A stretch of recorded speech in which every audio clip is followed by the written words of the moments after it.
कर्नाटक से हाल ही में राज्यसभा के लिए मुंतखब होने वाले अशोक गस्ती ने रायचूर जिले में फार्मा पार्क कायम करने की मांग करते हुए मरकजी और रियासती हुकूमत को खत लिखा। अशोक गस्ती ने कर्नाटक के रायचूर में हमारे नुमाइंदे से बातचीत के दौरान कहा कि रायचूर एक पसमानदा जिला है और यहाँ सनतों के क़याम के लिए वसाइल की कमी नहीं है। उन्होंने कहा कि मोदी हुकूमत की बावकार आत्मनिर्भर स्कीम के तहत रायचूर जिले में फार्मा पार्क कायम किया जाता है तो बड़े पैमाने पर बेरोजगारी को ख़त्म किया जा सकता है। गस्ती ने मजीद कहा कि उन्होंने इस सिलसिले में मरकजी वज़रा से भी बातचीत की है। उन्होंने कहा कि फार्मा पार्क के तहत तिब्बी आलात तैयार करने वाली सनतें भी शामिल रहेंगी।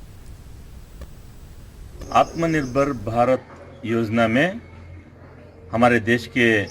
प्राइम मिनिस्टर नरेंद्र मोदी जी ने जो कुछ योजना ला रहे हैं उसमें रायचूर ज़िले के लिए इधर अनएम्प्लॉयमेंट लोगों को एक एम्प्लॉयमेंट देने का एक जनरेट करने के लिए हमारा डिमांड है कि आज तो देश में 7 फार्मा पार्क जो लगा रहे हैं, फार्मा पार्क जो स्थापन करने के लिए योजना है सेंट्रल गवर्नमेंट का, उसमें रायचूर ज़िले को एक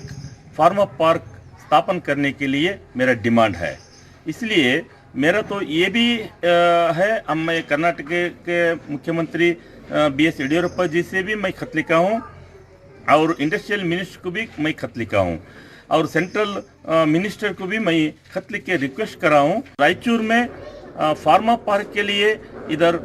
जो लैंड का है वो लैंड भी इधर मिलेगा, कनेक्टिविटी उसका भी इधर सुविधा है, पानी के लिए भी कृष्णा रिवर और तुंगभद्रा रिवर हमको मिलेगा और इधर पावर जनरेशन जो शक्तिनगर है उससे भी फार्मा पार्क के लिए बहुत यूटिलाइजेशन होगा। ये पूरे सुविधा है रायचूर में फार्मा पार्क लगाने का।